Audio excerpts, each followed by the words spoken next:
Good morning, students of class 11th. Today we are going to start your new topic, that is the theory of demand. Right? Demand क्या होता है, theory of demand क्या होती है, इसको detail में समझते हैं. सबसे पहले what do you mean by the term demand? Demand is basically refers to a desire to buy a commodity. Demand की जब हम डेफिनेशन पढ़ते हैं तो स्टार्टिंग कहाँ से होती है कि डिमांड क्या है? It is a desire to purchase a commodity.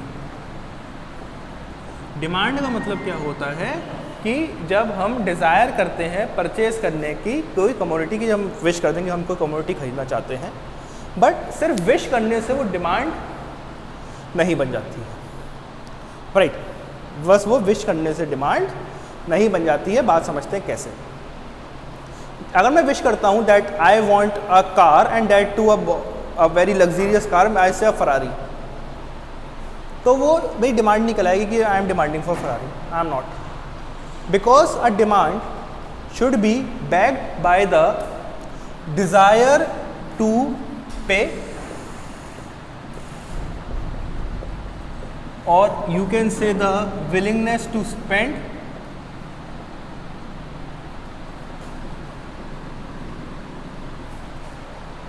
and the purchasing power. right? एक तो desire to pay होनी चाहिए और दूसरी क्या होनी चाहिए? purchasing power.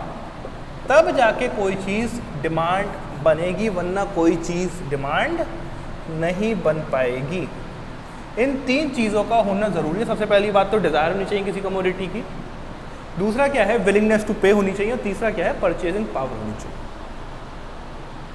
अगर हमारे पास कोई कमोडिटी है, मान लीजिए जैसे मैंने फरारी कहा, सो मेरे पास डिज़ायर टू परचेज है कि हाँ मेरा बहुत मन है कि यार मैं एक फरारी खरीदूँ, बहुत बढ़िया लग्जरियस सी कार खरीदूँ, but I don't have the desire to pay for that, and even I don't have the purchasing power. मेरी इतनी परचेजिंग पावर नहीं है कि जो है मैं एक ऐसी लग्जरियस कार खरीद पाऊँ. एंड द डिज़ायर टू पे, मान लीजिए फरारी से थोड़ा नीचे आते हैं, and let us talk about a pen.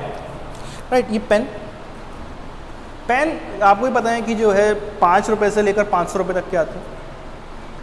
ये जो था मेरे को 55 रुपीज़ का ये वाला पेन पड़ा. राइट, 55 रुपीज़ का पेन था. अब अगर मेरे पास डिज़ायर टू परचेज है कि ठीक है मैं एक पेन खरीदना चाहता हूँ जो अच्छा हो, राइट, एक रेड पेन, ठीक है, I have the desire to purchase, willingness to purchase, I have the purchasing power, 55 रुपये होंगे मेरे पास. But there might be many people who don't have the willingness to spend, कि ठीक है वो लोग पेन खरीदना चाहते हैं, और जो ऐसी बात नहीं है कि उन्होंने 55 रुपये नहीं है, but there may be many people who are not willing to spend 55 rupees for a pen. They would say कि भैया 5 रुपये का भी पेन आता है, I would buy that. Why should I buy a pen worth ₹55? Okay, so that is your desire to pay. मेरी desire to पे थी, विलिंगनेस टू स्पेंड थी, सो वो क्या हो गई, मेरी डिमांड बन गई. Right, so if for a commodity I have desire to pay, I have the purchasing power, and I have desire to purchase a commodity. So अगर ये तीनों चीज़ें मिलती हैं तब जाके कोई चीज़ क्या बनती है, डिमांड बनती है. राइट, और इसी के बाद एक और कॉन्सेप्ट आता है which is known as the concept of quantity demanded. ठीक है, the concept of quantity demanded. So let us understand that what is the concept of quantity demanded. Quantity demanded का मतलब क्या होता है? Quantity demanded refers to the specific quantity which a consumer is willing to buy at a specific price.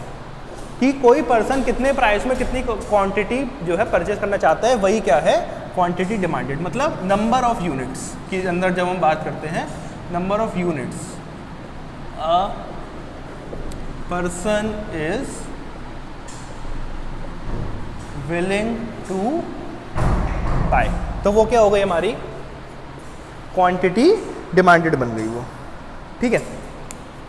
Now let us discuss about the law of demand. Law of demand बहुत ज़्यादा important topic है आपके लिए और ये आगे जाके बहुत ज़्यादा आपके काम भी आएगा। सो let us discuss about the law of demand कि लॉ ऑफ डिमांड क्या होता है। आई होप आपको डिमांड समझ में आ गई होगी और क्वांटिटी डिमांडेड भी समझ में आ गई होगी। Now let us discuss about the law of demand. Law of demand बहुत ज़्यादा सिंपल सा है, that which says that there is an inverse relationship, there is an inverse relationship between price of the commodity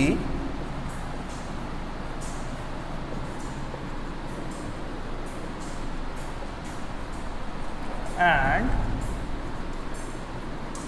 quantity demand, कि हमारा price of the commodity है और जो हम क्वांटिटी डिमांड कर रहे हैं उसमें एक इनवर्स रिलेशनशिप है। ये हमारा क्या कहते हैं, the law of demand, right. कि अगर जो है हमारा अगर जो है प्राइस किसी भी चीज़ का बढ़ता है तो उसके डिमांड जो है घट जाती है, मतलब हमारा इनवर्सली प्रोपोर्शनल है, क्यूडी लिखते हैं, क्वांटिटी डिमांडेड, राइट। मीन्स अगर किसी चीज़ का प्राइस बढ़ता है तो क्या होगा, क्वांटिटी डिमांडेड क्या हो जाएगी, घट जाएगी। और अगर प्राइस कम होगा तो लोग जो उसको ज़्यादा खरीद सकते हैं तो क्या होगा, क्वांटिटी डिमांडेड बढ़ जाएगी। और ये हमारा लॉ ऑफ डिमांड गलत होता है जब तक हम नहीं लिखते हैं कि inverse relationship between price and quantity demanded keeping other factors constant. क्या चीज़, कीपिंग अदर फैक्टर्स कांस्टेंट, कि जब तक अदर फैक्टर्स कांस्टेंट नहीं है तब तक कि हमारा डिमांड का लॉ एग्जिस्ट नहीं करता है, राइट। सो स्टूडेंट्स, ये थे हमारे कुछ बेसिक टॉपिक कि हमारा थ्योरी ऑफ डिमांड क्या होती है, हमारी लॉ ऑफ डिमांड क्या होता है और क्वांटिटी डिमांडेड क्या होती है। We will discuss about the factors affecting demand in the next video. Okay, so till then stay at your homes and stay safe. Thank you.